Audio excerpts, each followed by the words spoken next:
की बहू। सुमित्रा जी का बेटा था अमित और बहू का नाम था अमृता।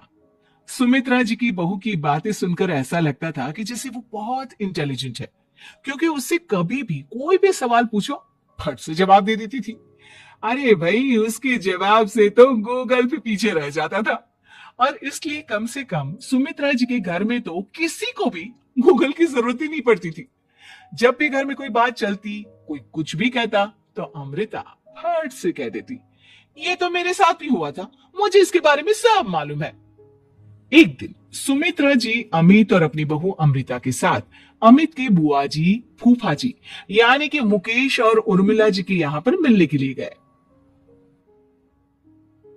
अरे बहुत अच्छा किया अमित बेटा, इतने दिनों के बाद आए हो तुम।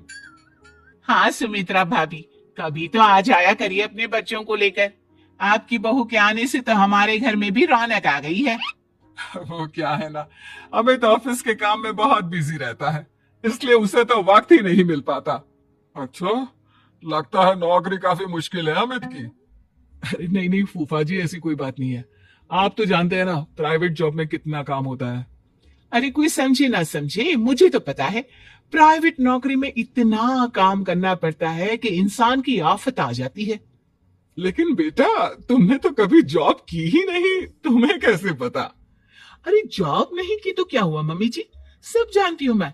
सबसे पहले ऑफिस में जाओ, वहां पर अपनी एंट्री डालो, उसके बाद दिन भर सिस्टम पर बैठकर काम करो। चारों तरफ कैमरे लगे होते हैं, आप अपनी नजर इधर की उधर नहीं कर सकते।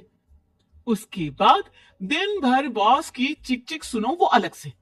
यही सब होता है, मुझे ना सब पता है। अरे बहू रानी तो काफी इंटेलिजेंट है, हर बात की खबर है इसको।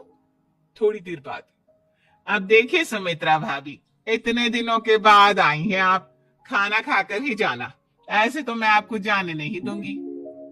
वैसे बुआ जी, खाने में क्या बनाया है? वो क्या है ना बेटा, आज तुम्हारी बुआ जी की तबीयत थोड़ी ठीक नहीं थी, इसलिए हमने सोचा कि जब तुम लोग यहाँ आ जाओगे तो बाहर से खाना मंगवा लेंगे और साथ में बैठकर खाएंगे। लेकिन बस प्रॉब्लम इतनी सी है कि मुझे बाहर से खाना ऑर्डर करना नहीं आता। सोचा जब अमित आएगा तो उसी को बोल दूंगी। अरे मुझे आता है ना, मैं कर देती हूँ ऑर्डर। बताइए क्या क्या मंगाना है आपको? इटालियन, कॉन्टिनेंटल, इंडियन, पंजाबी, सब पता है मुझे। क्या बात है बहू, क्या घर में भी खाना रोज बाहर से ऑर्डर करती हो? अरे नहीं नहीं नहीं बुआ जी, ऐसी कोई बात नहीं है, बस मुझे ना सब पता है। कोई बात नहीं अमृता, मैं अपने फोन से ऑर्डर कर देता हूँ। अरे क्या बात है, आजकल ऑनलाइन डिलीवरी पर कोई ऑफर नहीं चल रहा है, वरना काफी पैसे बच जाते। कैसी बात करते हैं अमित, मैं कह रही हूँ ना मुझे सब पता है। मुझे एक बहुत अच्छा ऑनलाइन डिलीवरी वाला मालूम है, जहाँ पर 50% ऑफ मिल जाएगा। और आज तो वैसे भी फ्राइडे है ना, फ्राइडे को तो उस पर 50-70% ऑफर मिलता ही मिलता है। अरे क्या बात है, इसके बारे में तो मुझे पता ही नहीं था। अरे बेटा, जिस चीज के बारे में किसी को पता नहीं होता, हमारी बहू को पता होता है। एक काम कर, तू उसी को ऑर्डर करने दे। क्या बात है अमृता बेटा, तुम तो बहुत इंटेलिजेंट हो, सब कुछ जानती हो। कुछ दिनों के बाद सुमित्रा जी की कुछ सहेलियां उनसे मिलने के लिए आती हैं। अरे सुमित्रा बहन कैसी हो, बहू कैसी है तुम्हारी? अरे पूछिए मत, बहुत इंटेलिजेंट है मेरी बहू, सब कुछ जानती है। क्या बात है, बहू के आने के बाद तो औरतें दुखी हो जाती है, लेकिन तुम तो बहुत खुश लग रही हो।